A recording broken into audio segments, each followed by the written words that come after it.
Hello বন্ধুরা, এখন যাচ্ছি স্টেশনে। কারণ কি আগের দিন শশা আনতে ভুলে গেছিলাম, ঠিক আছে।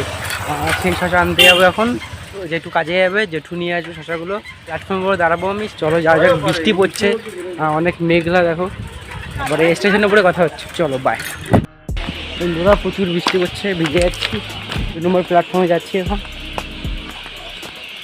দেখা যাক কখন আসে, হাবড়ায় হয়তো আছে ট্রেন। সামনে গিয়ে দাঁড়াই। বন্ধুরা সেটা নিচে দাঁড়ানোর সাথে সাথে প্রচুর জোর বৃষ্টি নেমেছিল, পুরোপুরি প্রায় ভিজে গেছিলাম। তারপরে শালিক পাখিগুলো এত বিরক্ত করছিল, তার জন্য ভয়েস ওভার দিতে হলো। দেখো প্রচুর বিরক্ত করছিল, ট্রেন ঢুকে গেছিলো। জেঠু কোন সাইডে থাকবো আমি জানতাম না। তারপরে দেখলাম একদম সামনের দিকে আছে, দৌড়ে দৌড়ে গেলাম। মানে ছেড়ে যেত না, দৌড়ানো ভাই কী যে কষ্ট হলো। ট্রেন ছাড়া আগে মালটা নিয়ে এলাম কোনো রকমে। এখন কোথায় নামবা? আচ্ছা ও আচ্ছা, ঠিক আছে যাও।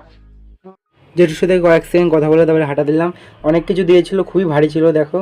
তা বাড়ি নিয়ে গিয়ে দেখাবো কী কী আছে, চলো দেখতে থাকো। বন্ধুরা এসে গেছি বাড়িতে, দেখি কী কী দিয়েছে, চলো দেখো। প্রথমে প্রায় 3 কেজি মতো শশা আছে। তারপরে 3টে ডাব আছে। প্যান্ট রেখে এসেছিলাম, সেই প্যান্ট আছে।